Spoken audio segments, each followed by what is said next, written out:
ओम। ये प्रणव मंत्र है। इसके महात्म्य का बहुत सुंदर वर्णन शास्त्रों में किया गया है। शंकर भगवान के अतिरिक्त इसके संपूर्ण महात्म्य के बारे में तो कोई बता ही नहीं सकता, लेकिन उनके ही कृपा से जो ज्ञान मुझे प्राप्त है, इसके माध्यम से आज मैं आपको इसके महात्म्य का और इसके जप विधि का और इसके जप से प्राप्त होने वाले श्रेष्ठ फलों के बारे में बताता हूँ। इसके क्या क्या प्रकार हैं उसके बारे में मैं आपको बताता हूं। प्रणव मंत्र इसे इसलिए कहते हैं क्योंकि प्र अर्थात ये जो प्रकृति से उत्पन्न संसार रूपी जो भव सागर है, इससे पार लगाने वाली नौका, यानी नौ प्र जोड़ नौ, ये जो नौका है यही प्रणव है। इसका एक और वर्णन ऐसा कुछ मिलता है कि जो संपूर्ण कर्मों का क्षय करके जो आप में नव ज्ञान की प्राप्ति और उत्पत्ति करा दे, वो प्रणव है। नव ज्ञान यहाँ पर साक्षात स्वयंभू शंकर भगवान है और उनकी उत्पत्ति यानी शंकर जी के तेज की उत्पत्ति जो आपके भीतर करवा दे, वही प्रणव है, वही ओम है। और इसी मंत्र का नित्य जाप कर करके जो ऋषि महर्षि हैं वो श्रेष्ठ लोकों को प्राप्त कर लेते हैं और श्रेष्ठ गति को प्राप्त कर लेते हैं। इसके बारे में जो वर्णन मैं आपको अभी बताता हूँ, उसको सुन करके आप बहुत ही आनंदमयी हो जाएंगे और शिवमयी हो जाएंगे, ये भी निश्चित है।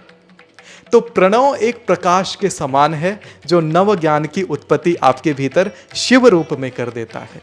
प्रणव के दो स्वरूप बताए हैं, स्थूल प्रणव और सूक्ष्म प्रणव।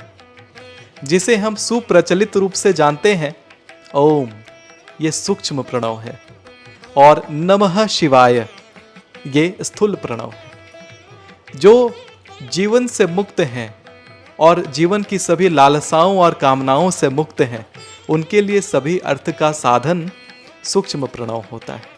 हालांकि जो जीवन की लालसाओं से मुक्त हैं, उन्हें किसी अर्थ की आवश्यकता नहीं, लेकिन फिर भी जो भी है उनके लिए सब कुछ यही सूक्ष्म प्रणव है, ओम है। और जो अर्थ का अनुसंधान किए बिना इसी ओम का, इसी प्रणव का 36 करोड़ जाप कर लेते हैं, वो शिव को प्राप्त कर जाते हैं।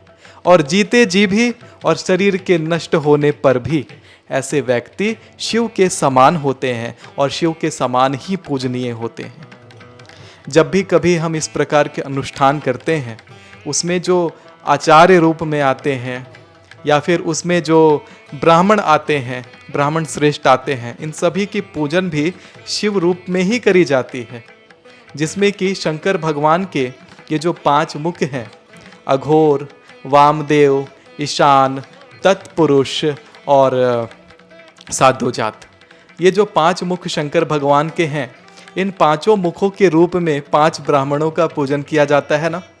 और साथ में जो आचार्य रूप आते हैं, उन्हें सदाशिव के रूप में पूजन किया जाता है ना। तो इसी प्रकार से जब प्रणव मंत्र का जप करते हैं तो शंकर भगवान के उसी स्वरूप का भी चिंतन करते हैं, जिसमें कि हम सोचते हैं शंकर भगवान कमल के आसन पर बैठे हुए हैं और उनके 5 मुख हैं, जो मुख चंद्रमा की भिन्न भिन्न कलाओं से सुशोभित हैं।